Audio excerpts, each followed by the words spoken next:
Totally Nonsense on Nonsense News Nation. Totally.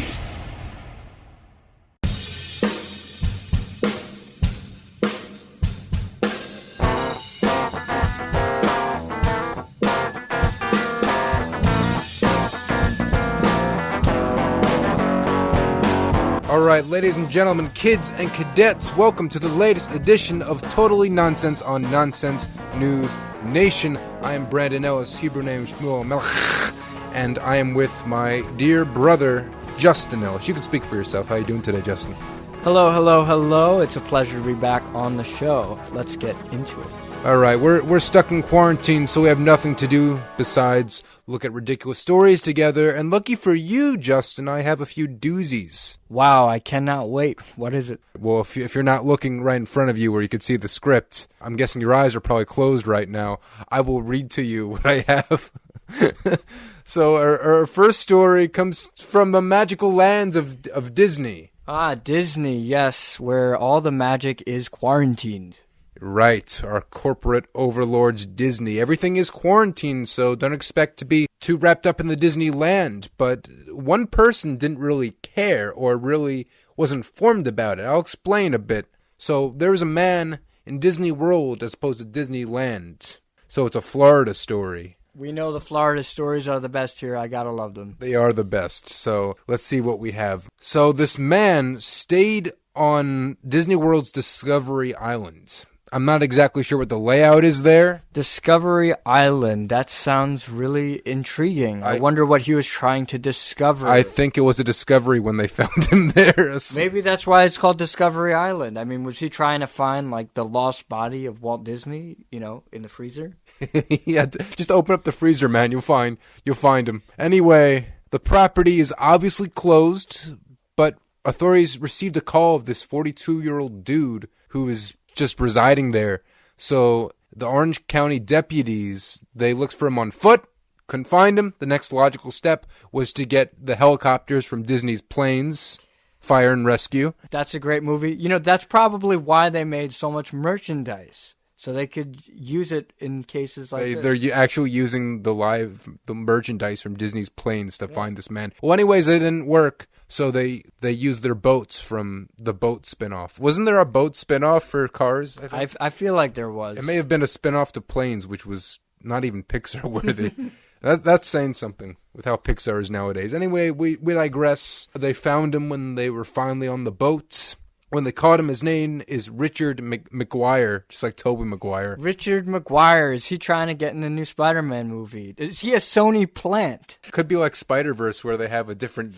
This isn't Tobey Maguire. This could be. It's a separate Spider-Man named Richard McGuire. Yeah, and he's like a loser stuck in Disney World after Disney acquired him. This is all making too much sense now. So Mr. McGuire, it's not Toby, claimed he didn't hear the cops screaming on the loudspeaker at Disney World because he was fast asleep in one of the island's many buildings. Well, you know, he could be a heavy sleeper. You don't know what it's like traveling through dimensions. He wasn't expecting company. He was on this deserted island. Yeah. Anyway, he was chilling there reportedly for about 4 to 5 days and apparently had no clue that this was off limits. I mean, why not? I figured anyone can go vacation in Disney, so why don't I just take over an island? Colonialism. He saw that there was no lines. It's colonialism. So he's like, this is perfect. He described his stay on the deserted island as paradise. I hope he finds paradise in the prison he finds himself in. Honestly, yeah, and it'll be a lot more than 4 to 5 days. He was arrested for trespassing on posted property, and to bring insult to injury, he's been banned from all Walt Disney properties. You know, maybe even the Disney store. I bet he can't even go to the local mall and go to the Disney store now. I don't know what he's going to do in prison to get those Mickey ears. Come on. You know how valuable those are. He's going to get a shank and carve it on his skin. Now, I want to hear what happens to this guy in 10 years. Where is he going to be? He's going to escape and go to some crazy island. It's like the end of Shawshank Redemption. This sounds like a new Disney Plus reality show that went really bad. Honestly, I wouldn't be surprised. I think Disney Plus, they're desperate for people. They're getting Rise of Skywalker on there, so they're really desperate. No, this could be a failed plot, and they don't want to let us know. It's a goofy story. Thought you might want to know that Things are happening in Disney, even though they really shouldn't be with quarantine. We're going to remove ourselves from humanity just like this man did. And we're going to go to the animal kingdom, if that's okay with you. Not Disney's animal kingdom. That's off limits, people. We're going to go to the real animal kingdom. Yeah, let's swim on into our next story. Okay, so this is about a Japanese aquarium that's urging the public to video chat their eels. Now, people might be really desperate in these challenging times to connect with one another, but I am not that desperate to video chat an eel. Well, eels have feelings too. And if you didn't realize that, I have a story that may inform you and other ignorant buffoons. So our story takes place in the Sumida Aquarium in Tokyo, and it's usually bustling with life and people. A lot of people are peeping at the different animals, and the 300 or so garden eels that live there are accustomed to seeing people peep at them 24/7. And they're called garden eels because they look like grass. I'm not talking about weed. I'm talking about actual grass that you mow. They usually poke their heads out of the sand like ostriches from Bugs Bunny cartoons, and they'll stare at the people. Usually it's just 12-year-old girls making TikTok videos around their tank. Yeah, it sounds like a really horrible life. But apparently the eels are so used to it that they don't really care. But the only people they see now are the keepers, feeding them, cleaning the tank a bit. I would think it's a happier life. Not really, Justin. It may be for now. That's the thing. But when people start coming back, they may not remember humanity. That is the concern the aquarium is having right now. They may forget about humans. Look, guys, I want to forget about humanity on a daily basis, so thumbs up to you, eels. There's literal fears that they'll forget about humanity. So the eels may perceive people as a threat later on when they see them. And this could take a nasty toll on their mental health, which goes into their physical health. Because why are we keeping eels trapped in a small place where they can get abused by people? Oh, they're fine with being trapped, and they're not claustrophobic. They just may acquire a fear of humans. Well, maybe they should. Maybe that's the way. Maybe they should. God created them. This is nature. This is survival of the fittest. I think it's inspiring that now we're looking at the mental health of eels, because in quarantine we're taking time to examine our own mental health. Now we're looking at other animals. Now we're concerned for the eels. What next? Are we going to be concerned about the amoeba? The amoeba.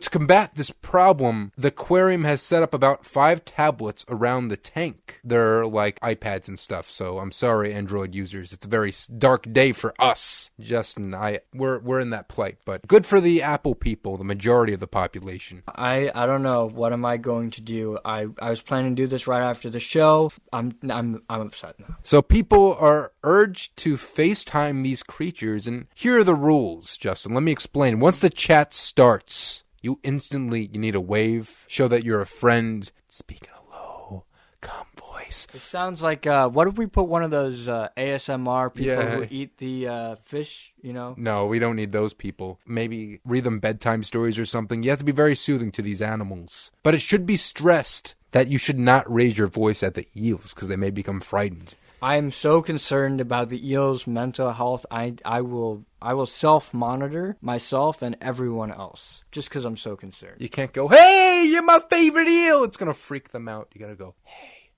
I love you."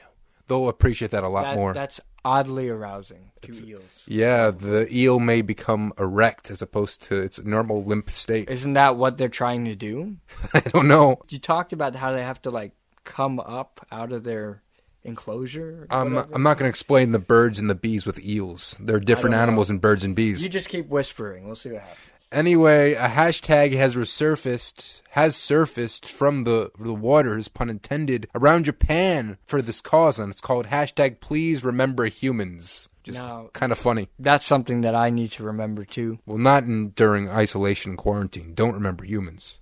No. Just for eels. Just eels. So people without Apple products are demanding that the aquarium use other alternatives such as PCs. One frustrated eel lover even said, quote, "I never regretted my Android phone this much before." I think you probably wrote that. And in my frustration, I sat down and I tried to listen to some calming music, and there didn't seem to be anything good, Justin, until out of the blue, Oasis, a band that has been out of commission since 2009, released a new track. I don't believe it. It is a quarantine miracle if I've ever seen one myself. So let me explain why they broke up. It was fronted by two brothers, Liam Gallagher and Noel Gallagher, and they're such D-bags, both of them. Like, their personalities clashed, and they hated each other. Even when we saw Noel Gallagher recently at a concert, you can see his personality bleed over into the concert. And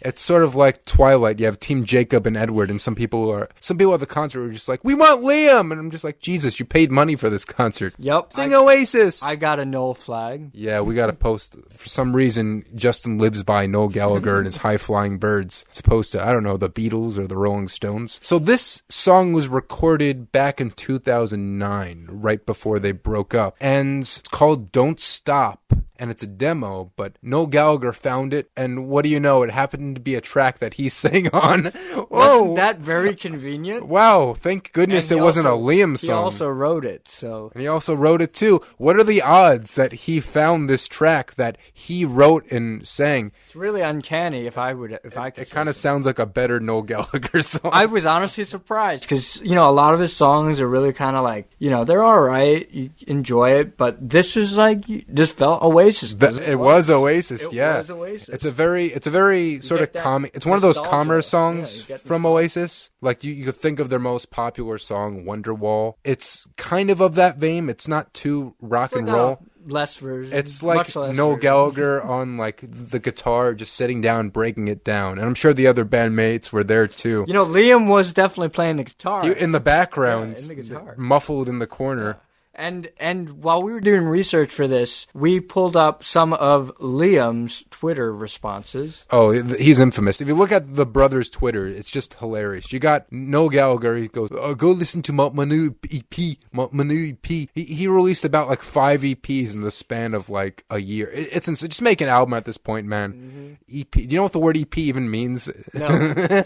And then you have Liam Gallagher. He goes, best bloody rock and roll effing star of all time. It's such a contrast. Noel's like a controversial dude, but at least he's human. Liam is like a devil incarnate. He's just insane. I love him. Liam is just a monster, and he goes after his brother for I think there was something like months ago where Foo Fighters said, we love Oasis, we're going to cover the song. I think it was something like that. Mm-hmm. Neither Liam or Noel just attacked them. I'm like, Jesus, guys. So as talented as they are, they're jerks. But anyway, let's hear what Liam actually said, because it's kind of priceless. He said, quote, well, there's something missing in this God Almighty stew, and it's your brother. Your brother. Don't forget your brother.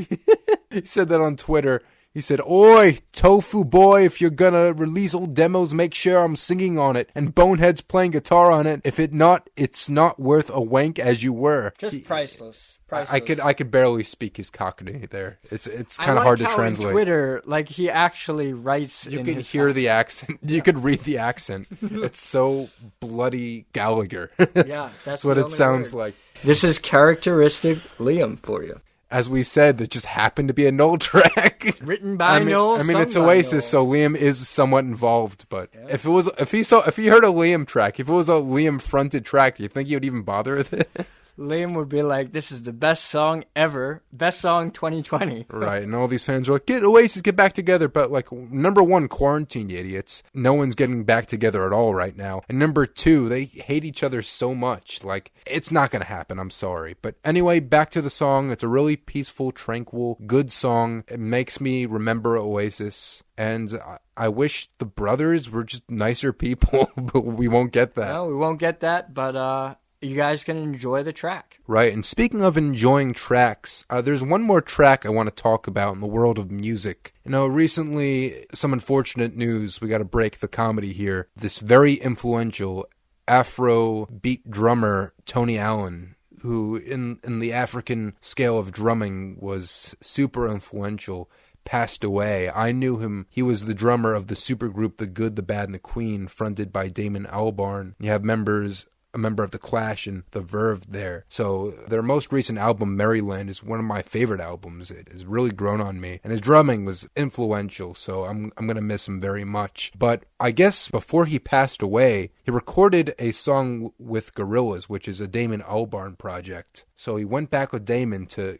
make a new song, and it's called How Far, and they have another guest on the song. It's Skepta, who is a grime rapper, and I'm into such British rock. You heard my Oasis ramble before, so if I'm gonna like British rock, you better know if I'm listening to rap, it's British. So I actually knew Skepta. He's a pretty good rapper in the grime scene. And the song, I didn't know what it would be going into it. It was kind of unexpected that Gorillaz would release this. It came out of the blue, but I'm very happy to report that it's a pretty good song. I'm assuming that Tony Allen does the drums, and then at the end he has these weird, haunting sort of vocals, but it's kind of like his ghost speaking, so it kind of creeps me out because he died. It was just a really nice, touching tribute to this wonderful musician who obviously had an impact on Gorillaz and all of David Albarn's other projects. Damon Albarn.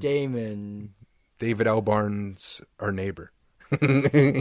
He lives on Maple Street. Back to the song itself, I think Skepta definitely did a great job with his rap verses. I think the song was a lot more introspective than I would have thought. It talks about life and death, and I think in a time like this, not only with Tony Allen's passing, but with quarantine and so many serious things happening, it's kind of a good song to sort of meditate on and think about. And I do like, as far as instrumentation goes, that they actually have a bit of some strings going along with it, which is always great with Gorillaz, how they incorporate so many different genres in one. So here's to Tony Allen. I'm glad Gorillaz are still doing things. And Skepta, stay British, because I'm a sucker for that. Yep, stay British. That was the show. We talked about Eels, Disney World, Oasis, and Gorillaz. We hope you enjoyed it. Justin, thank you so much for being on the podcast today. Thank you so much for the invitation. No problem. You are my brother, so I do these things sometimes. Let's never end up like Noel and Liam. That's a very good takeaway. Yeah, love each other, everyone. Enjoy each other's company, because we're in this together. Anyway, if you want to hear more of us, and I hope you do, we're on Anchor, TuneIn, Spotify, iHeartRadio, Stitcher, SoundCloud, YouTube, so many places. We have a Facebook, an Instagram, a Twitter. We have a website called nonsensenewsnation.com. And if you want to contact us personally and ask about talking to eels, because I want to talk to eels, you can contact us at nonsensenewsradio@gmail.com. That's nonsensenewsradio@gmail.com. Once again, I've been Brandon Ellis. I'm Justin Ellis. And this was Totally Nonsense on Nonsense News Nation. We'll see you on the next podcast. Peace.